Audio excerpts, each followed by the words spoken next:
I tell you, I was able to help a lot of people directly, indirectly with all the videos that I'm sharing. And this is not bragging. I'm just telling you that if you need help, and I am here to give it to you for free, especially if you really need my help. Hi.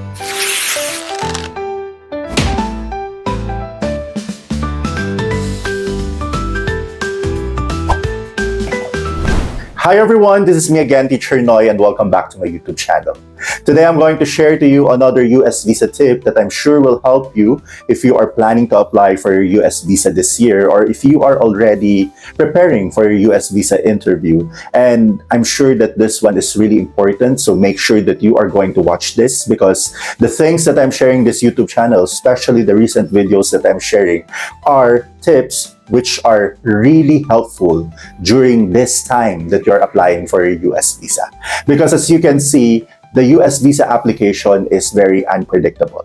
It's unpredictable because there are so many changes happening, whether it's a written or unwritten policy which they are implementing. And one of the reasons why there are certain changes, or these changes are happening in the US visa application, and it's because of the change in the administration in the United States of America.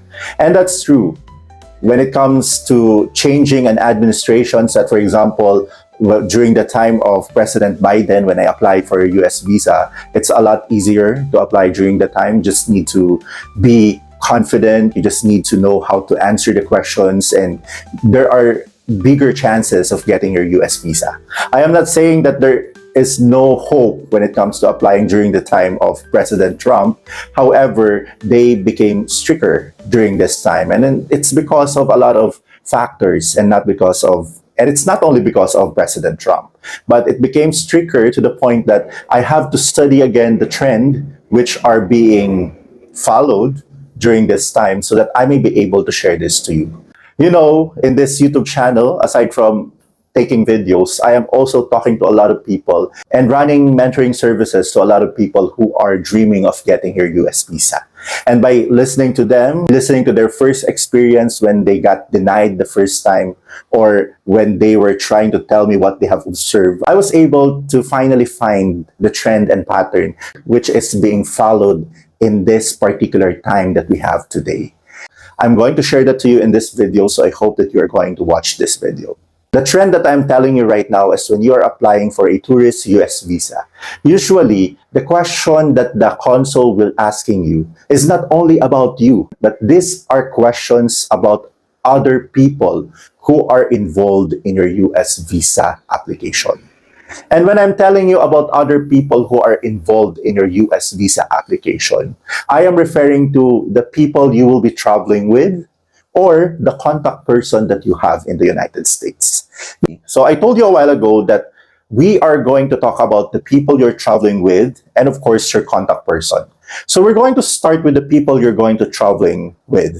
And I'm going to have another video for this one to the contact person that you are going to write down in your DS-160, so that you will be able to know who are those people that you should and should not be writing, so that you will be able to understand the importance of why you should think carefully before you are going to decide writing another person in your DS-160. Now, traveling with another person, whether you are applying as an individual, there is always a portion in your DS-160 wherein you are going to write down the names of these people that you are traveling with, because there are people who will be with you when you go to your tour or trip to the United States. Now, what I noticed from the trend that the consul would allow you to get your US visa is if the people you are traveling with are all US visa holder. Okay? So this mentee of mine, he was planning a trip going to the United States and had denied the first time. But this time, he planned a trip with his family, and the family members who are going with him are already US visa holder. And he got his US visa. And the consul did not even ask him questions. The consul did not ask him a lot of questions. When the consul learned that he is traveling with his family, who are all visa holders, he was able to get his US visa. Now, what is the implication of that to you if you're applying for a US visa? You will have a greater chance of getting your US visa if you are traveling with a family member who is a US visa holder. It will strengthen the idea that you are going to the United States to tour, to have a vacation, and to spend it with your family. Now, there is also a greater chance of getting your US visa if the people you will be traveling with are your relatives. So always remember that. The prerequisites so that you will be able to get a higher chance of getting your US visa, a family member who is a US visa holder. If you're watching this and if you have that kind of situation, you may be able to get your US visa. But you will not just stop there and be confident, because you may be able to get automatically your US visa because a family member has already a US visa, and that's why automatically you can get your US visa. As a matter of fact, it's a greater chance, but again, I told you, at the end of the day, it's preparation and your honesty. These are the things which are important so that you may be able to get the chance of getting your US visa. So I'm telling this to you right now because if you are planning to get your US visa, and if you are planning to travel alone, it means that this is not the right situation or the opportunity for you. It means that you should look for another way to strengthen your background, your narrative, so that you may be able to prove to the consul that you will be able to get your US visa. So if you don't have this kind of situation that your family, or if you don't have this kind of situation where your family members were already US visa holder and you're planning to travel with them, you may be able to look for other ways. That's why it's important that you should get someone who's going to analyze, evaluate your DS-160 or your situation, so that, like me, I can be able to tell you whether you have a strong chance of getting your US visa, or you need to do at least some minor changes or major changes into your life so that you will be able to get your US visa. I hope that you were able to learn something in this video. What I'm just telling you right now is this is the trend which is happening. This is an update. So when they're asking about you, if you're going to visit a family member, if you're going to travel with someone who is a family member, who is a visa holder, there is a greater chance for you to get your US visa. That's the reason why also that I do not suggest that when you apply for a US visa, you will apply as a group, because a group application means bigger chances of getting denied as a group. You will not be given enough time to defend yourself during interview, and sometimes the consul might not be able to appreciate seeing a family or a big group going to the United States.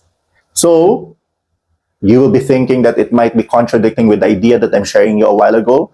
What I'm telling you is the person that you're referring to that you should be traveling with should be someone who was able to get his or her US visa years before or months before you applied for a US visa. Because you can just tell to the US consul that my mom went to the US to visit my sister, and my sister was able to plan an itinerary that we were able to go to that they were able to go to different places, and my mom got excited, and that's why she wanted me also to experience the same thing that I experienced. That's why this year we are planning to go there as a family. So you may be able to build that kind of narrative, and that may be the reason why you're going there.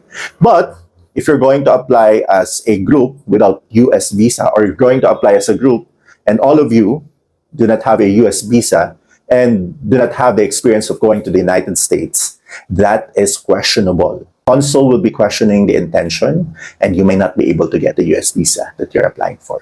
I hope that you're able to learn something from this. If something is unclear or vague, seek for my guidance and I will help you to get that US visa. I tell you, I was able to help a lot of people directly, indirectly with all the videos that I'm sharing. And this is not bragging. I'm just telling you that if you need help, and I am here to give it to you for free, especially if you really need my help. Okay? Thank you very much for watching this video. I hope that you have learned something, and I hope that I was able to enlighten you. Again and again, please watch my videos, and if it is unclear, please watch my videos so that you will be prepared in getting your US visa. Goodbye, everyone. Have a nice day. Hi everyone, this is me again, Teacher Noy, and thank you for watching this video. If you are interested to know more about the video that I'm sharing you, you may be able to check this side. And of course, do not forget to subscribe. Just click the image of my logo below. Thank you so much for always supporting Teacher Noy. Bye everyone.